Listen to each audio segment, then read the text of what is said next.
폭행과 화물차 연쇄 방화 사건에 노조 지도부가 깊숙이 개입한 사실이 속속 드러나고 있습니다. 과격하고 극단적인 투쟁으로 노동계가 스스로 위기를 자초했다는 지적입니다.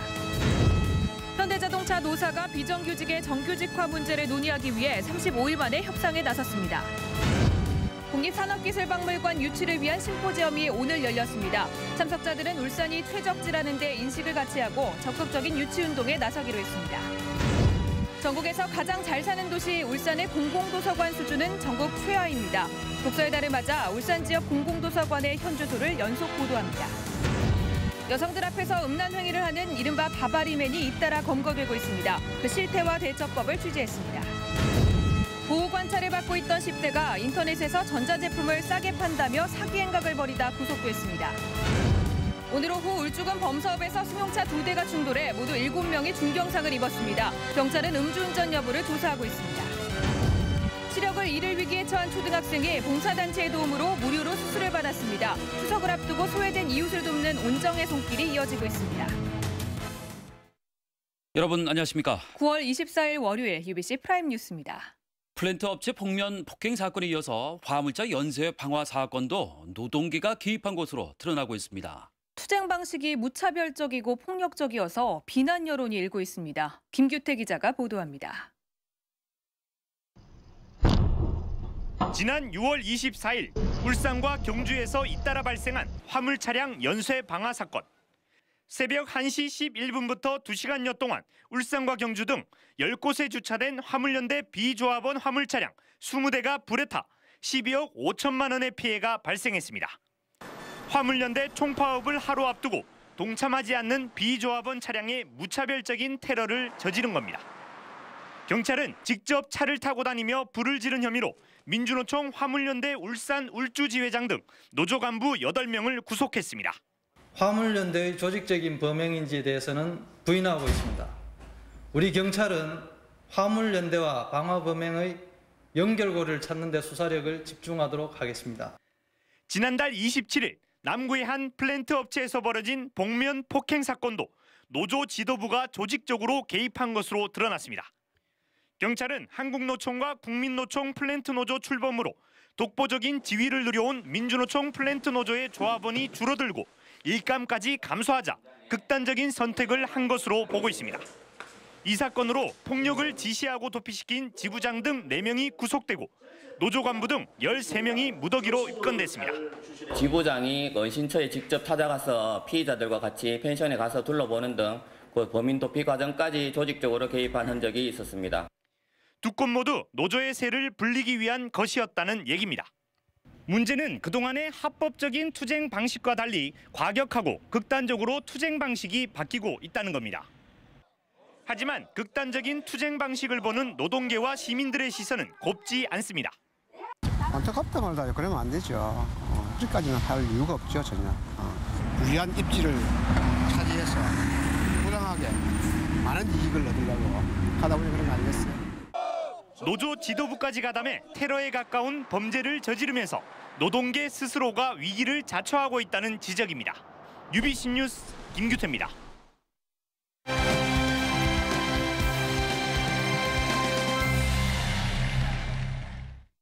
국립산업기술박물관 울산 유치 30만 명 서명 달성을 기념하기 위한 심포지엄이 오늘 열렸습니다. 이 자리에서 참석자들은 정부가 이미 산업기술박물관 울산 유치를 약속한 바 있다며 반드시 유치해야 한다고 밝혔습니다. 이정환 기자가 보도합니다. 지난 2월 13일 국립산업기술박물관 울산 유치 운동본부 출범과 함께 시작된 범시민 서명운동. 불과 7개월 만에 30만 명의 유치 열망이 한데 모였습니다. 이를 기념하기 위한 심포지엄에서는 먼저 정부의 산업기술박물관 수도권 건립 정책을 정면으로 공격했습니다. 오히려 10여 년 전 정부가 이미 3차례나 울산 유치를 약속했다며 반드시 지켜야 한다는 주장이 나왔습니다. 1999년도에 우리 울산으로 유치를 하도록 약속이 되어 있습니다. 그런데 난데없이 벼랑간 울산 유치가 아니고 수도권으로. 해외 산업국가에서도 산업의 발원지에 산업기술박물관이 들어섰다며 울산 유치의 당위성을 강조하는 목소리도 높았습니다. 산업 수도인 울산이 지역의 정체성을 나타내고 특히 나아가서 국가의 정체성을 나타낼 수 있는 좋은 적지라고 저는 생각합니다. 산업기술박물관이 유치되면 산업수도 울산의 상징이 될 뿐만 아니라 울산의 산업관광 활성화에도 크게 기여할 것이란 전망도 나왔습니다. 특히 울산 같은 경우에는 산업관광의 그 메카로서 아주 독보적인 위상을 확보할 수 있지 않을까 기대하고 있습니다. 산업기술박물관 울산유치운동본부는 다음 달 대규모 시민 결의 대회를 가진 뒤 대정부 청원 등 본격적인 유치 활동에 나설 방침입니다. UBC 뉴스 이정환입니다.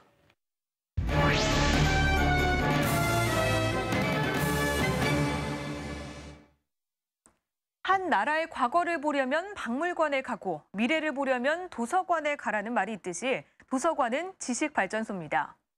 독서의 해, 독서의 달을 맞아 UBC는 공공도서관의 현 주소와 개선점을 연속 보도합니다. 오늘은 첫 순서로 울산 지역 도서관의 실태를 이영남 기자가 취재했습니다. 하루 평균 3천여 명이 찾고 있는 울산의 한 공공도서관. 이용객 3명 중 2명은 책을 읽기 위해 도서관에 옵니다. 24만 권의 책을 소장하고 있지만 이용객들은 원하는 책이 부족하다고 느낍니다. 도서관 수도 부족한데 그 도서관 내용이 너무 작아서 신간 서적이 너무 부족한 것 같아요. 도시 규모에 비해 도서관이 부족해 10km쯤 떨어진 남구나 울주군에서 오는 사람들도 적지 않습니다. 구별로 지금 하나씩 있긴 있는데 제가 막상 당장 사용하려면 좀 부족하다는 생각이 많이 들어서 집 가까운 곳에 120만 명이 사는 울산 전체의 공공도서관은 11개로 중구가 1곳, 울주군이 2곳, 남구가 2곳, 동구가 1곳이고 5곳이 있는 북구를 제외하면 접근성이 떨어집니다. 공공도서관 수는 10만 2천 명당 1개꼴로 전국 평균 6만 6천 명당 1개에 비해 열악한 실정입니다. 장서 수도 부족해 1인당 책 수는 0.97권으로 전국 평균 1.34권을 밑돌며 전국 14위입니다. 더욱 중요한 늘어나는 장서 수는 울산은 해마다 12만 권으로 인구가 적은 제주보다도 3만 권이 적어 전국 최하위입니다. 가장 기본적인 것은 책인데 사실은 이제 책의 어떤 확충에 있어서 조금 많이 좀 외우기 위한 굉장히 열악한 편이죠. 시민들이 한 2km 정도의 거리에 도서관을 손쉽게 오갈 수 있는 그런 도서관들이 많이 생겨나서 정말 도서관 숫자가 늘어났으면 생각하고요. 시설 개선비는 더욱 부족해 대다수 도서관들은 시설이 낙후되고 주차장 등 부대 시설도 부족합니다.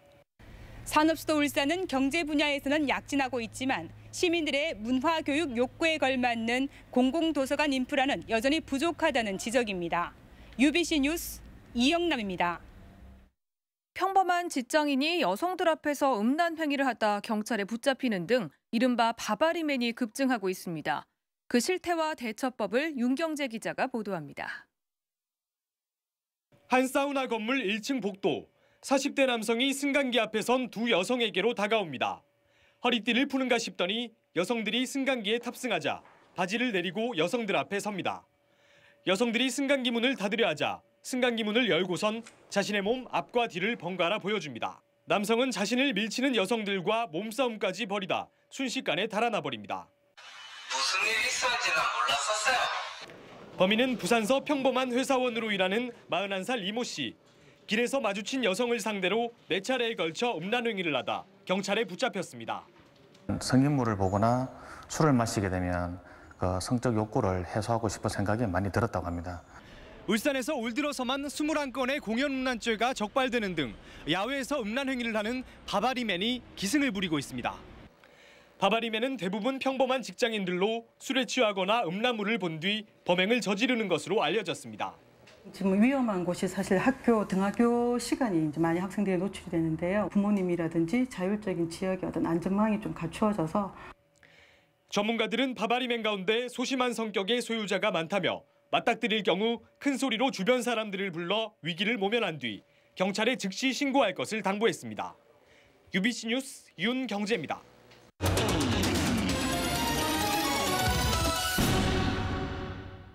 시력을 잃을 위기에 처한 초등학생이 병원과 봉사단체의 도움으로 새 빛을 보게 되었습니다.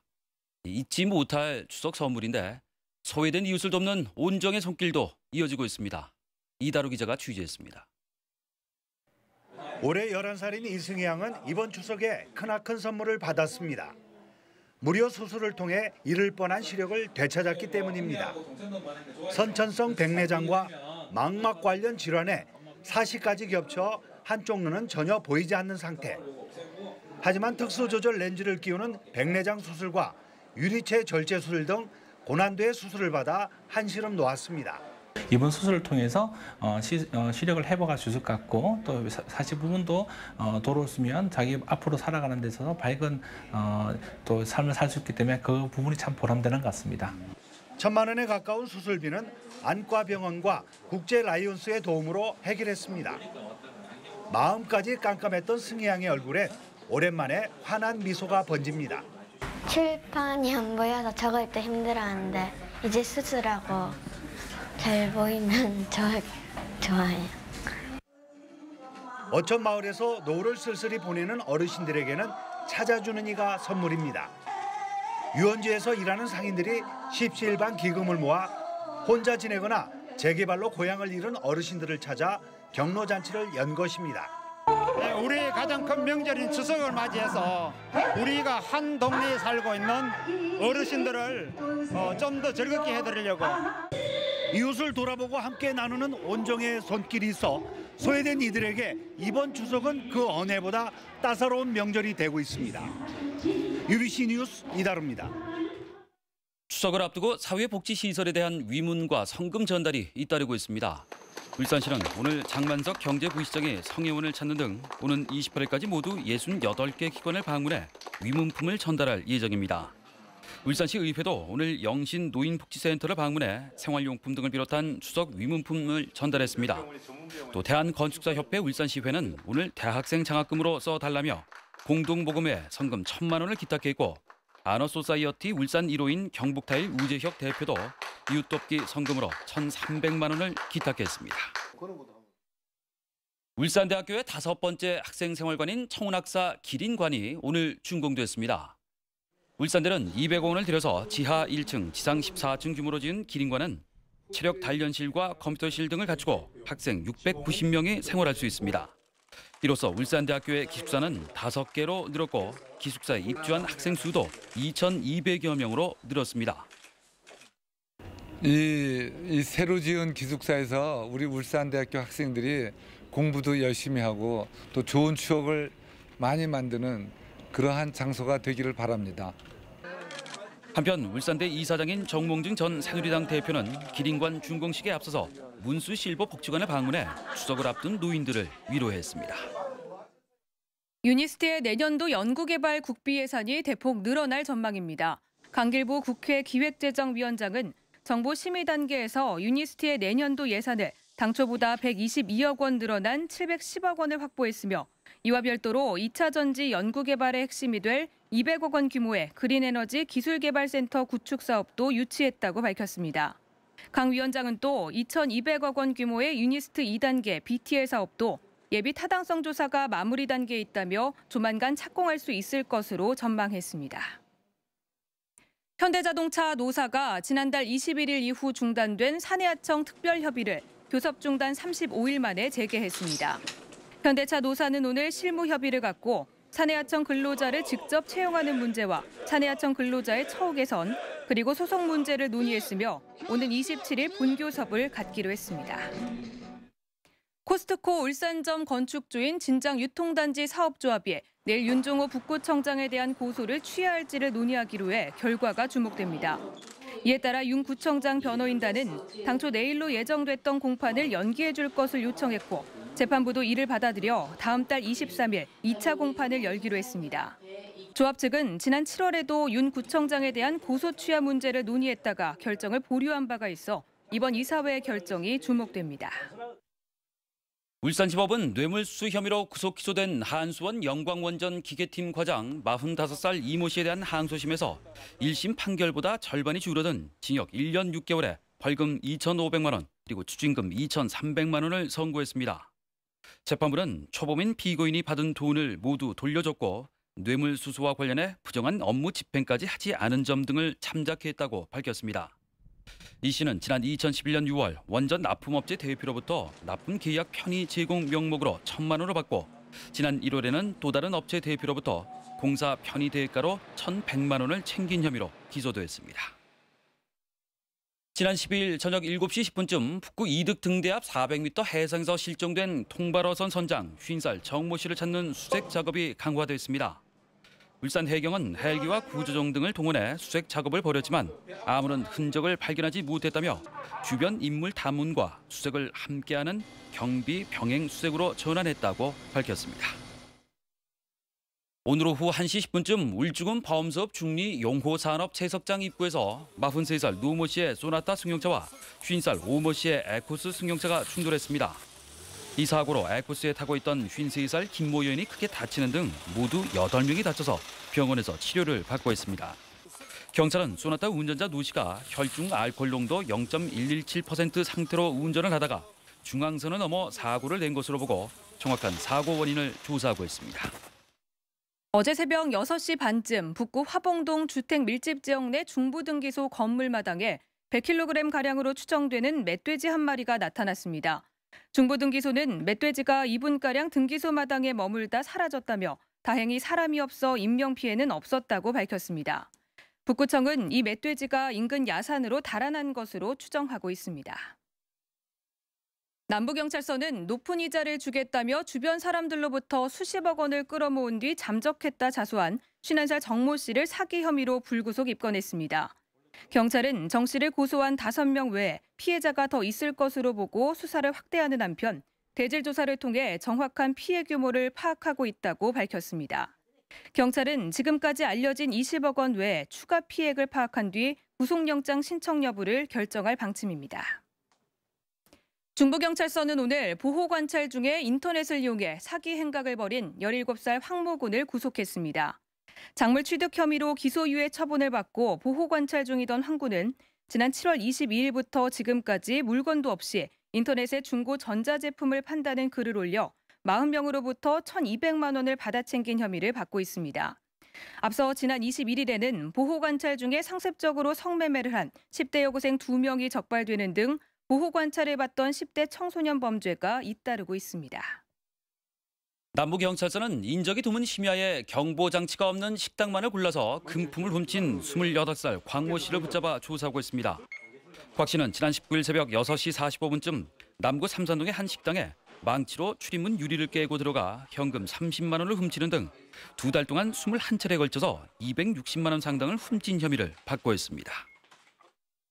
남부경찰서는 오늘 술을 팔면서 성매매를 알선한 유흥주점 업주 48살 안모 씨와 종업원 등 3명을 불구속 입건했습니다. 안 씨는 지난 6월부터 남구 삼산동에서 주점과 모텔을 연계해 성매매를 알선하는 이른바 풀살롱을 운영해 하루 평균 400만 원 상당의 매출을 올린 혐의를 받고 있습니다. 다음은 간추린 뉴스입니다. 박성환 신임 울산시 행정부시장이 오늘 취임식을 갖고 본격적인 업무에 들어갔습니다. 신임 박 부시장은 포항 출신으로 지난 1984년 행정고시에 합격해 경북 상주시 부시장과 행정안전부 재정정책과장 등을 거쳤습니다. 울산의 자매도시인 중국 창춘시 의료위생 대표단이 오늘 울산의 의료위생 시설 견학과 정책 연수를 위해 울산에 방문했습니다. 이들은 앞으로 나흘간 울산대학교 병원 등을 방문해 의료시설을 둘러보고 울산의 의료위생 정책에 대한 연수를 받을 예정입니다. 울산시와 울산안전생활실천 시민연합 등은 오늘 남구 신정시장에서 안전한 추석 보내기 캠페인을 실시했습니다. 참가자들은 연휴 기간 중 귀성길과 성묘길 안전운전과 긴급상황 대처 요령 등이 담긴 홍보물을 나눠주며 안전하고 즐거운 추석을 보낼 것을 당부했습니다. 중구청은 오늘 추석을 앞두고 구역전 전통시장에서 전통시장 이용 활성화 캠페인을 펼쳤습니다. 이번 행사에서는 전통시장 이용을 유도하는 홍보 전단지를 배포하고 중구청 공무원들이 4천만 원 상당의 온누리 상품권을 구매했습니다. 울산시 시설관리공단은 오늘 결혼 이민 여성들을 대상으로 전통 한과 만들기 체험 행사를 가졌습니다. 결혼 이민 여성들은 호두 한가와 양갱 만들기, 그리고 다과상 차리기 시연 등 다채로운 체험을 한 뒤 명절 예법에 대한 교육도 받았습니다. 추석을 앞두고 북구 농소 1동의 한 텃밭에서 떡 매치기 등 어린이 농부 체험 행사가 열렸습니다. 어린이 농부 체험 행사는 연말까지 떡 매치기와 고구마 수확, 채찍고개, 김장하기 등 계절에 맞는 농촌 활동을 배워보는 시간으로 꾸며집니다. 울산 남부도서관이 독서의 해를 맞아 세계의 아름다운 도서관이라는 제목의 사진전을 열고 있습니다. 이 사진전은 내일까지 계속되며 내일 오후 3시에는 아름다운 도서관과 한국 도서관의 방향을 주제로 한 강연회도 열릴 예정입니다. 추석을 앞두고 청명한 날씨가 이어지고 있는데요. 이상미 캐스터, 내일도 날씨가 좋을까요? 네, 이번 주에는 성묘나 벌초를 다녀오시기에 아주 좋은 날씨가 예상됩니다. 내일도 대체로 맑겠는데요. 아침 최저 기온은 16도, 낮 최고 기온은 25도까지 오르면서 앞으로도 낮과 밤의 기온차는 크겠습니다. 건강관리에 유의하시기 바랍니다. 바람은 해안 지역을 중심으로 약간 강하게 불겠고요. 내륙 지방은 안개가 짙게 끼는 곳이 있겠습니다. 역시 교통안전에도 주의하셔야겠습니다. 내일 중부지방은 가끔 구름 많겠고요. 아침 최저 기온은 13도에서 16도 분포로 오늘과 비슷하겠습니다. 남부지방은 대체로 맑은 가운데 바람이 강하게 부는 곳이 있겠습니다. 한낮 기온은 광주 27도, 전주 28도 등으로 역시 더운 날씨를 보이겠습니다. 영남지방은 내일도 맑은 가을 하늘을 볼 수 있겠는데요. 아침과 저녁으로는 일교차가 10도 이상 벌어지는 곳도 있으니까요. 이 점 참고하시기 바랍니다. 바다의 물결은 전해상에서 4m로 먼바다를 중심으로 매우 높게 일겠습니다. 당분간 별다른 비 소식 없이 맑은 날씨를 보이겠고요. 바깥 활동하기에도 역시 큰 문제 없겠습니다. 날씨였습니다.